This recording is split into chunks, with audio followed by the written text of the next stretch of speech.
we joined SaaStock a little while ago and are part of their founder circles. It's been absolutely brilliant for us. We first came into it to further our community, our reach, our network, and to learn from some of the world-class speakers that SaaStock has come and speak. And I have to say, it has been absolutely superb for us. Welcome to the SaaS Revolution Show, Avi Meir, who is the CEO, co-founder of Travelperk. Welcome, Avi. Thank you for having me. Yeah, great to have you on the podcast. Been looking to have you on the show for a while, and yeah, happy to kind of get into this. So, Avi, let's start off. Let's tell the audience a little bit about yourself. Who is Avi Meir? I'm still trying to figure it out. I'm in the process.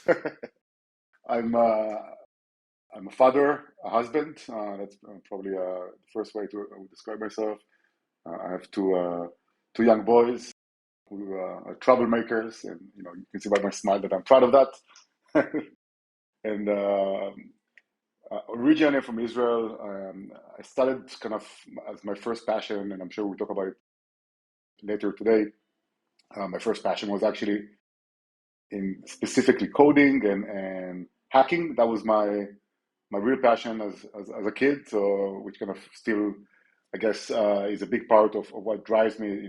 This excitement of figuring a system out and then finding creative ways of getting it to do what it was not supposed to do. So that's kind of the drive of hacking, of the original 90s hacking.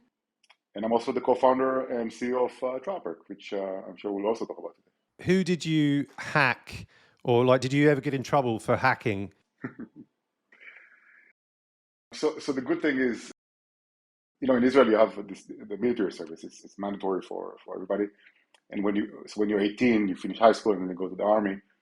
And one of the steps is they have you kind of, it's almost like a Catholic confession.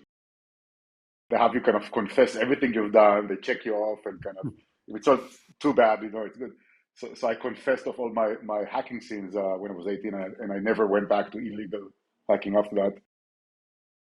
But it was, some universities, some nothing special. It was just for fun. I didn't have any other motive except just learning and enjoying.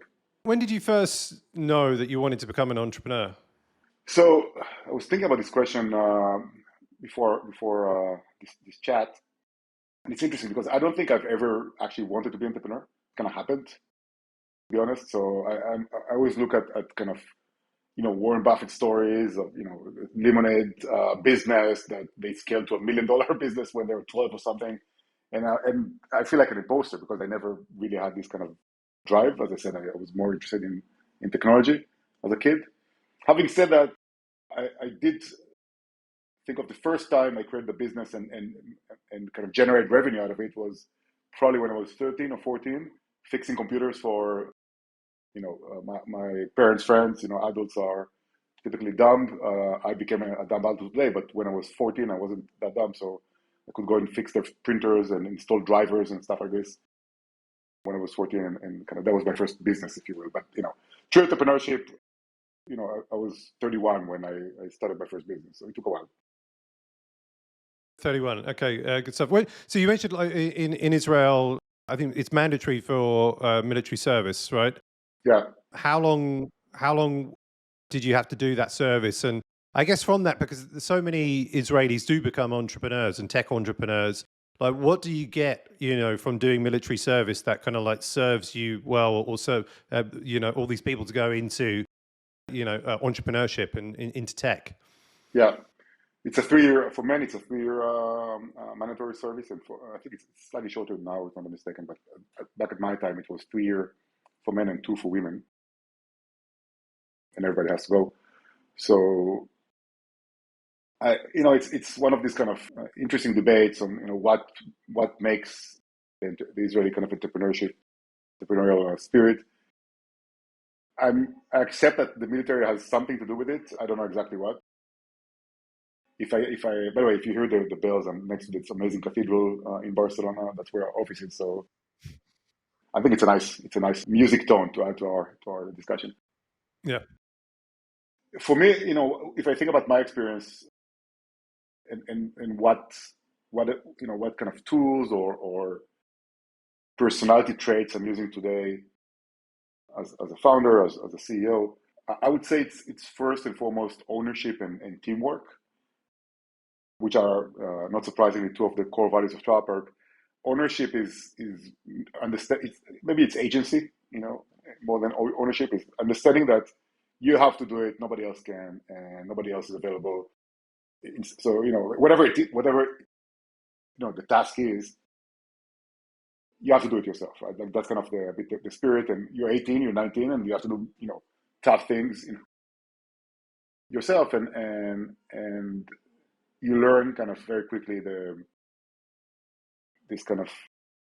necessity for agency or for ownership over the problem, instead of, I think the opposite of that is entitlement or whining. That's kind of the symptoms, I think, of the opposite approach, where you sit and whine about the situation, even if it's not your fault. Doesn't matter. Like, it's the problem, you're facing it, you should go and solve it. Like, instead of whining, whining doesn't help. So I think this mentality is baked into the DNA, I would say, of being in the military, especially in a somehow a messy environment like the Israeli. If you ever been to Israel, it's a messy country. So there is no reason the army would be different. It's not like in the movies where everything is organized. It's far from that.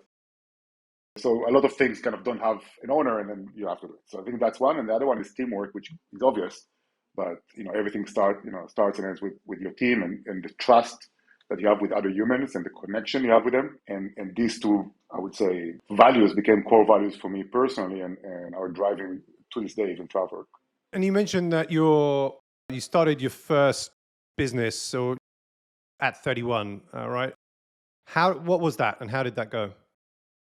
There was a company called Hotel Ninjas. So at the time I was living already in Barcelona, and I quit my job at Budget Places, which was a great company where I was VP of product, and I wanted to start my own startup. And we, together with Christian Enderstrom, who's a classmate of mine from business school, we decided to go for SaaS for hotel management. Not surprisingly, that's been my industry for a while now. The travel industry and the B2B side of it. So we said, there is no modern SaaS for hotel management. Let's be that one. So we created Hotel Ninjas for that.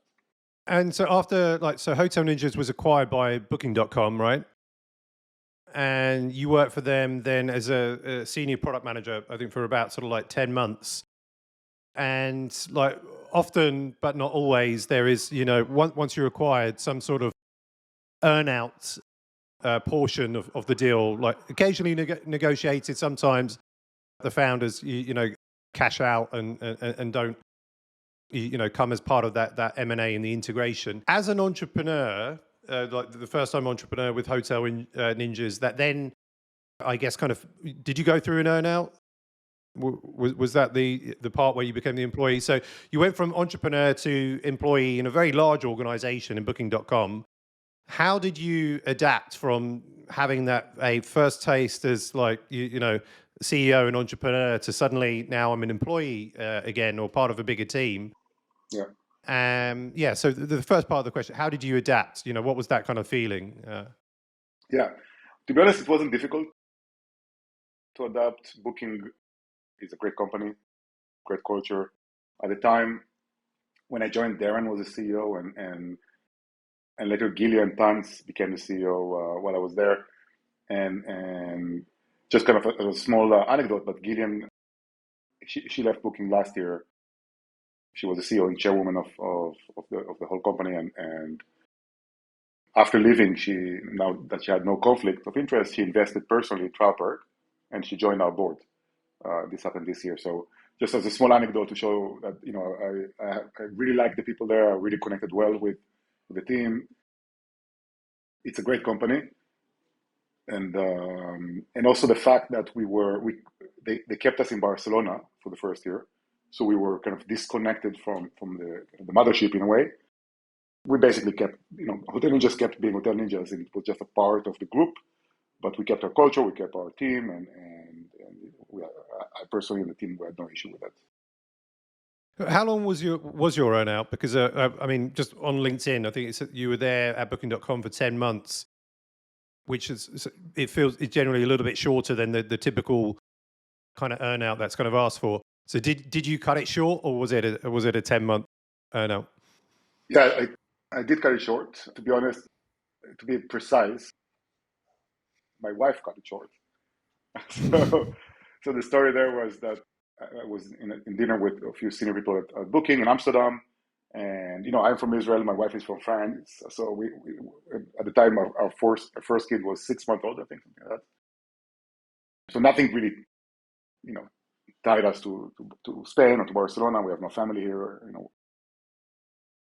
We could easily move to another country, and the offer from Booking was for us to move to Amsterdam and for me to take ownership of a larger part of the organization. And this sounded great. As I said, Booking is a great company, and I really enjoyed my time there. Amsterdam, I never lived in Amsterdam, but it looks like a cool city. Why not? Nice people, crappy weather, but whatever.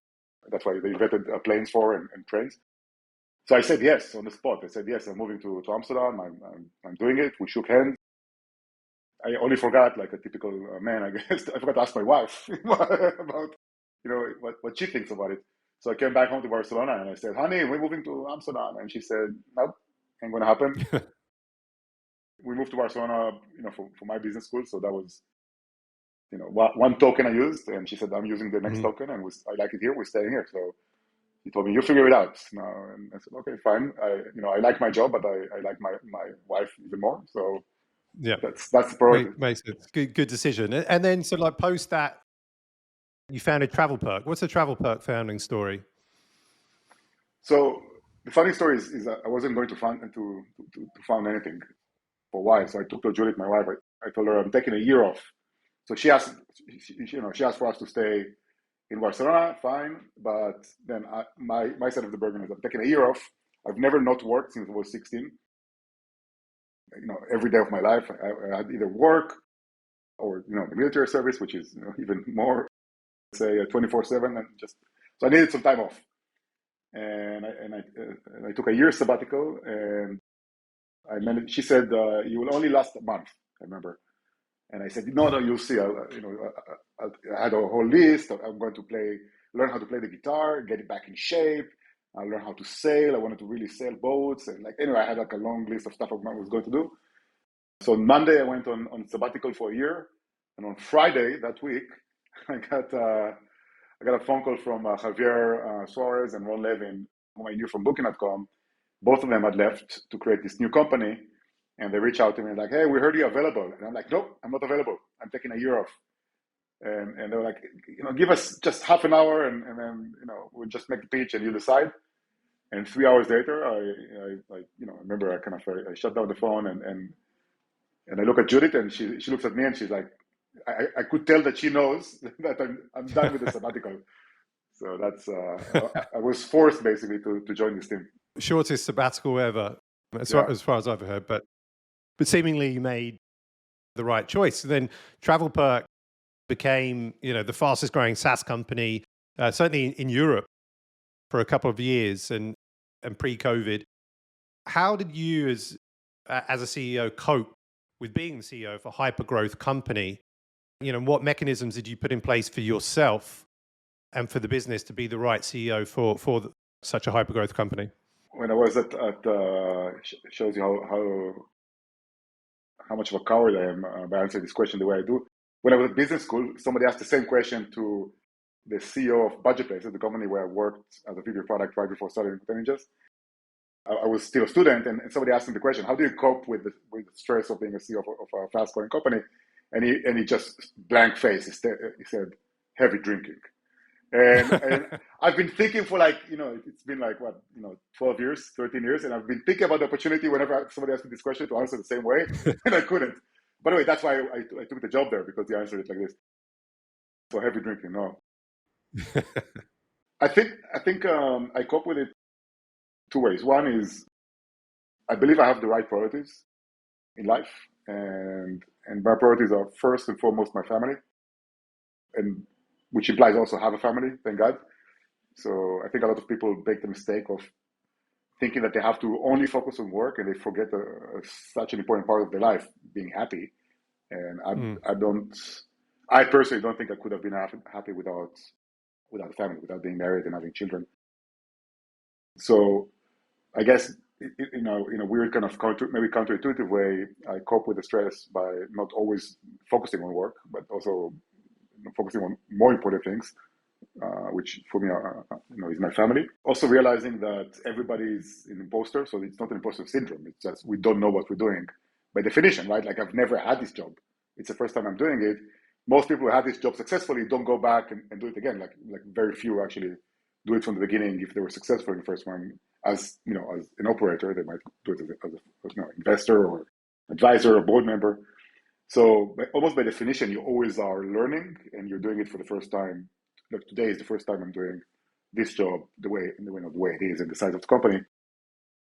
So kind of cutting yourself some slack and saying, yes, I'm not. It's not an imposter syndrome. I don't know what I'm doing. Nobody, in my position, knew what they were doing with the first time, and it's okay. So let's learn as fast as possible, and let's hire people who know what they're doing to help me, and not being, I'm not ashamed to say when people ask me about the product roadmap and our approach to product, I revert them to Ross, my chief product officer, and I'm not ashamed to say that he knows better than me about that side of the business, but many other parts of the business.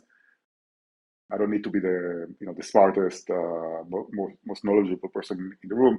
I just need to find these people and convince them to work with me, and everything else kind of falls into place after that. No, definitely, and yeah, I guess from hypergrowth to COVID, which completely decimated the travel industry, temporarily, and businesses' needs to travel, for 18 to 24 months. And, in the first wave of COVID, what was the initial impact on Travelperk, and how did you feel during that sort of period? Yeah, the impact. By the way, there is a funny. I keep telling people that it's very embarrassing to me that I want nobody to watch it, and then I mention the video so that you can go easily find it and watch it. So I don't know why I'm doing it, but it's embarrassing to me. Don't watch it. But there is a Sky News live interview. It was, I think, the first time I did this kind of news shows where you go to the studio and you sit next to an anchor like it used to be before, and I did one of these. And I even had to buy a suit. I didn't own a suit. I had to buy one because they have a dress code when you go there. And it was in February 2020, and I wanted to talk about our sustainability product called Greenperk. We had just released this amazing, groundbreaking, industry-leading product to basically automatically reduce carbon in the atmosphere on your behalf. So I want to talk about that, and they wanted to talk about this virus, and they forced me to talk about it. I really didn't want to. I wanted to focus on sustainability. And you see below me, in this text, it says deadly virus, and So anyway, I'm always an optimist, so I didn't think it was going to be that bad, and I eventually predicted that it will impact our business by 10%. So that was almost as bad as a prediction as when Bill Gates said that 50% of business travel never comes back. So he said it in 2020, and then he later went to buy a big ownership in Four Seasons, the chain. So smart guy, but he was wrong, and I was wrong as well. So that was my prediction. We actually had the peak for us was negative top line, negative revenue in April of 2020, because we are not a typical SaaS in the sense of we are transactional SaaS, right? We charge fees based on volume, but a big part of, we transact today more than $1 billion of sales annually. And all of this goes through our system, and a big part of it obviously goes to the suppliers. But if you have cancellations, then we need to refund, and it's a two-sided marketplace. We need to get the refunds back from the suppliers, the airlines, before we can give it to travelers. The airlines didn't pay fast enough, so we don't like to mistreat our customers. We believe in 7-star experience, so we said, you know what, we will refund before the airlines. So we had a negative. I'm smiling because it was stressful, not because I was happy about it. Yeah. Negative revenue month. So that was a horrible moment, but I'm very proud also of how we handled it. We stuck really true to our values as a company. As I mentioned, we have 7-star experience to the customers and to the team as the first value. So how can you pretend to or claim that you provide 7-star experience to your team if, for example, you lay off everybody that you don't need right now because of COVID. So we didn't do any layoffs. We stuck to the team, and the team stuck to us, and we navigated this crisis together. And it was painful for many people. It wasn't easy, but I'm very proud of how we kind of emerged out of it. And we did emerge much, much stronger. We're doing now 10x in revenue of before COVID. So same month, pre-COVID, to now, we're doing 10x in revenue. We made 4 acquisitions. We kept investing in the product. We kept hiring people throughout these 2 years. So eventually, we came out much, much stronger, but it wasn't an easy time. Yeah. Yeah, no, definitely. I can imagine. Was there? I mean, great that you didn't do any layoffs, and I mean, like in terms of the team, because I think I don't know how many people were you like sort of pre-COVID. It's only 450 when we started the 400. pandemic. And assuming, and I might be wrong here, but that let's say the workload initially like diminished because less people were traveling. If that is correct, like what did the team sort of end up doing? Were some people on furlough? Were they working on other projects? How did you get the team? How did you kind of manage the team during that time? Yeah. So we have, if you think about the company, we have a SaaS company basically in terms of the team composition, right? We have a typical SaaS company with software developers and designers and product managers and account managers, SDRs, BDRs, think about all the functions you have in a SaaS company. Then we have a travel agency with travel agents, right? In-house, working for us. So when COVID hit, we were around 400, 450 people, and around 300 of these were in these either travel agent or sales roles that are completely volume driven, right? If you have no customers traveling, these 2 roles have no work to do at that moment.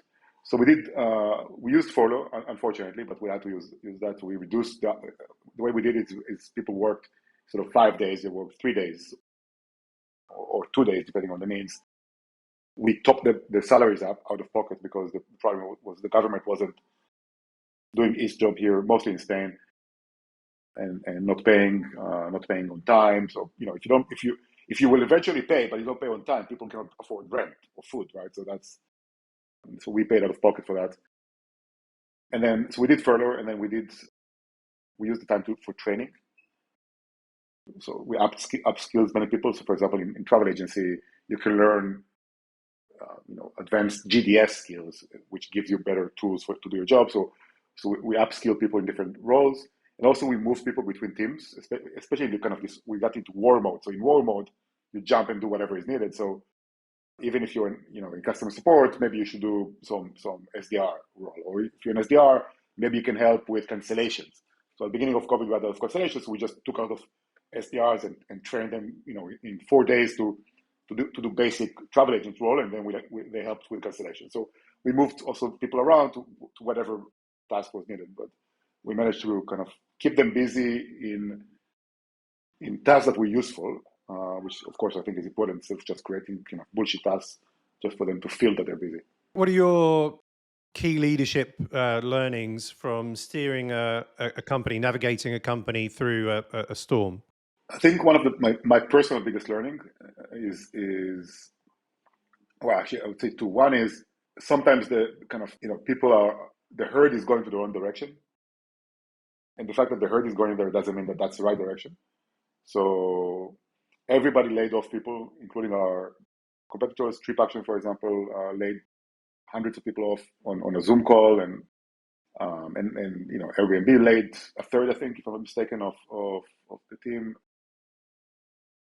So basically, the entire industry thought that that's the only way to handle the pandemic, and we proved that there was another way. So, and it was tough, right? It was tough at the beginning to convince my board and my investors and myself that that's the right thing to do. And eventually, and we almost went to the other direction of layoffs. And last second, we decided not to do it, and I have one of my investors, Shmuel Chaffetz from Target Global, to thank for that. He called me, in the middle of this pandemic, we were locked down, and asked, how am I doing? And I told him I'm doing really badly because I'm about to lay off people that I don't want to lay off. And then we kind of worked it out in first principle in a way, and thanks to his pushback against that because he thought that we need to do it until he heard that I don't want to do it, and then he wanted to understand why. And then kind of him trusting in my gut feeling eventually translated to us not doing it. So if you're looking, I would plug him again. If you're looking to raise from an amazing investor, Shmuel from Target Global is definitely somebody to talk to. So that's one thing that I learned. The second thing I would say is I had this kind of weird, maybe it's just me, I don't know, but I had this kind of weird notion that I should protect the team from bad news.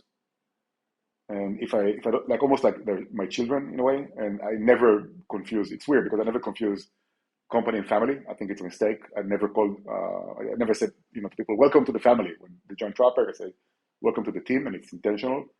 I have my family, you have yours, and we are a team working together on something cool, right, and fun, and something that matters, but we're not a family. Not everything needs to be the same thing. So despite that, I still made a mistake of thinking that I should shield. Maybe I shouldn't even shield my children. Anyway, that's something to think about later. But I should shield the team from bad news, and then they're not stupid, and people want to know what's going on. They want to know, what does it mean for their jobs and for their children or their families or themselves. So eventually, I started just being very transparent. For example, I remember like one of the Zoom meetings in the lockdown, and where I announced this furlough, and I knew it was going to be painful for many people, and I just shared my thoughts, right, and my feelings, and allowed myself to be a bit less of a macho, I guess.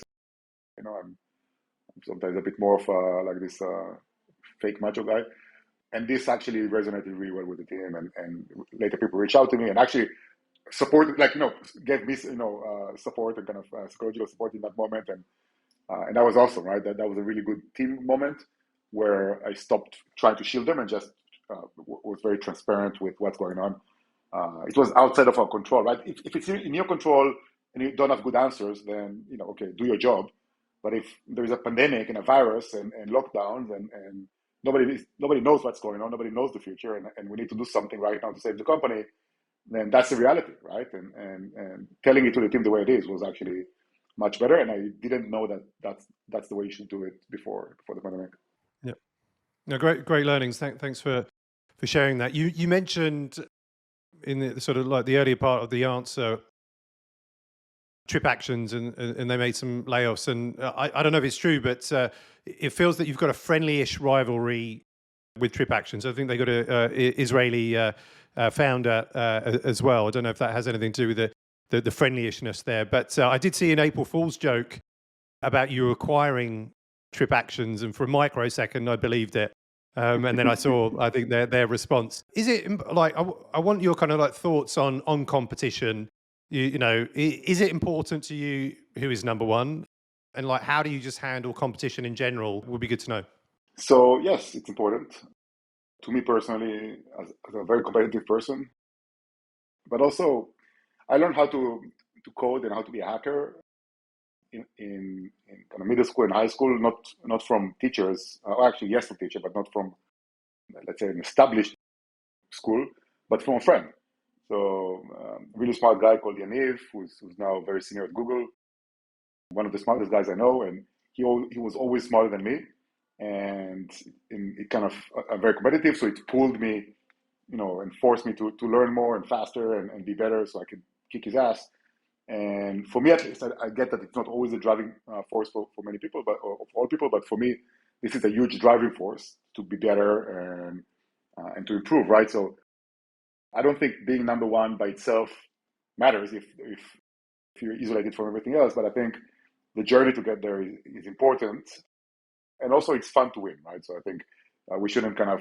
Sometimes I feel like in this modern kind of everything is more, everything a bit softer, I would say today. Then this drive and enjoyment to win is almost badly seen. So no, I think it's fun to win. It's great to win as a team, which is our way, and it makes us better every single day. So that's definitely, I think, the approach that I would like to take as a company, and we're taking as a company.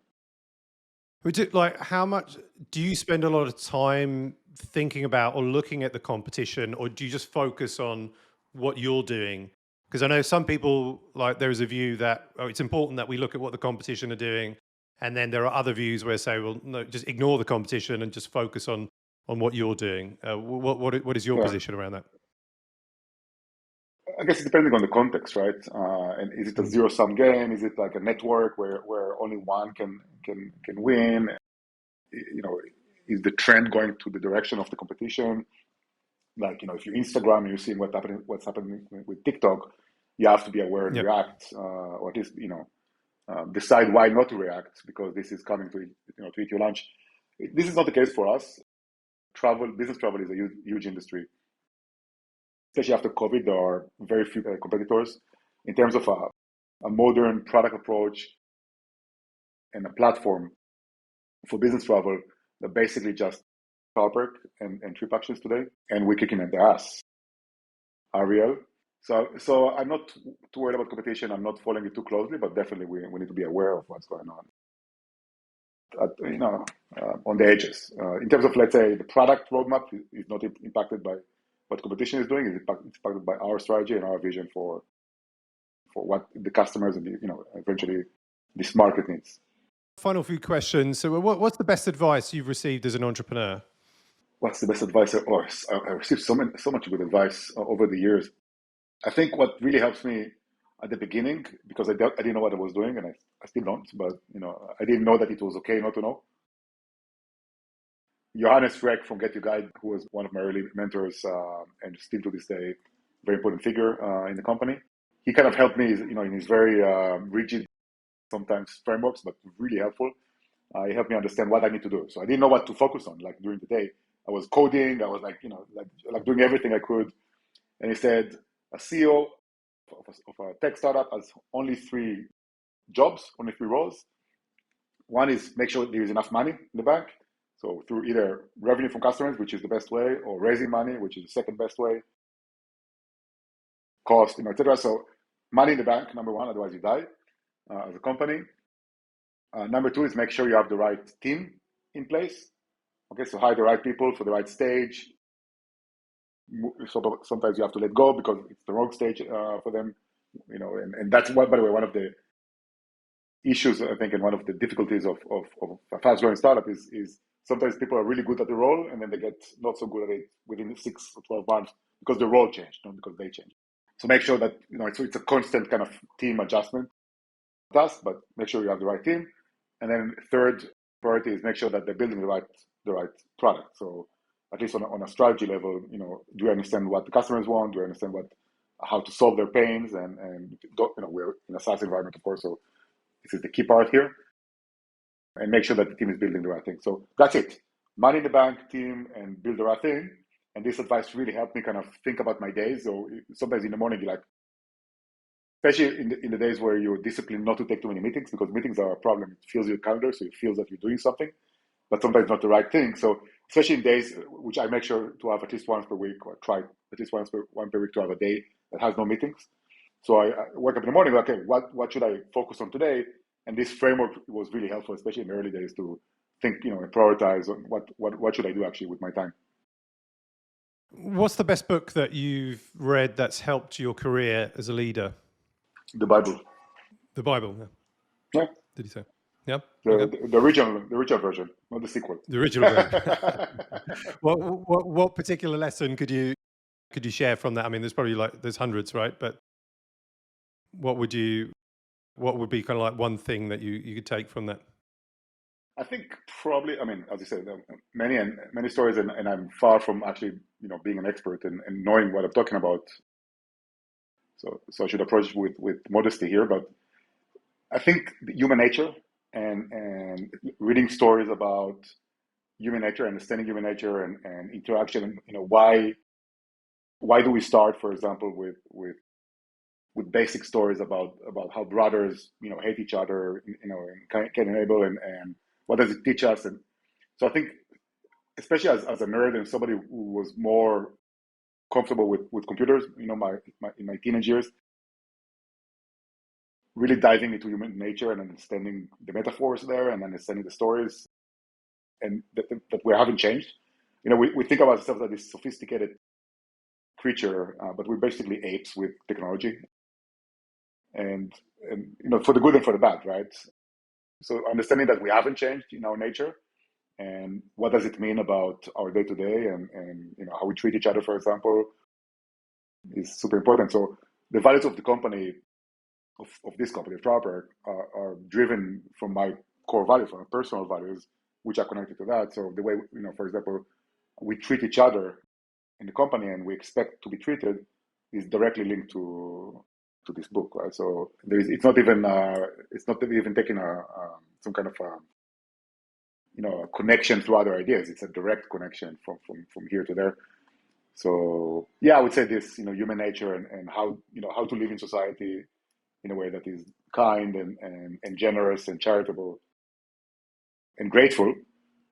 It's different for that.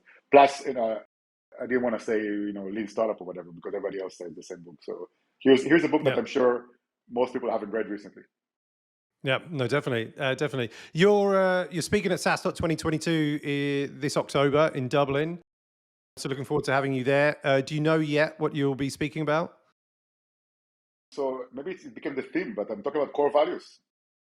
Talk about core values and about how they helped us in the crisis and beyond, right? Like, as I said, we're doing 10x in revenue now from before COVID. So it's not only survival story, it's also a thriving story. And I think the values of Travelperk actually explain a big part of it. Awesome. Well, looking forward to that, and looking forward to seeing you in Dublin and being able to run in-person conferences again. Avi, where can people find you online? I write mostly on LinkedIn. I'm not really big on social media, to be honest. I have a Twitter account that I don't have the password for. So whenever I want to share something, I ask somebody to give me my password, and that's it. So LinkedIn post is where I share my thoughts from time to time. Good stuff. But the best way, by the way, is to join Travelperk, and then I talk every week. People cannot get too much of me, enough of me. Or what's the way to say it? Get too much of me. That's what I'm going to say. Yeah. Good stuff. Well, look, I've really enjoyed speaking with you today, having your lessons from building, growing, scaling Travelperk on entrepreneurship, on values, and navigating the company through the storm. Avi Meir, CEO and co-founder of Travelperk, thanks so much for being a great guest on the SaaS Revolution Show today. Thank you, Alex.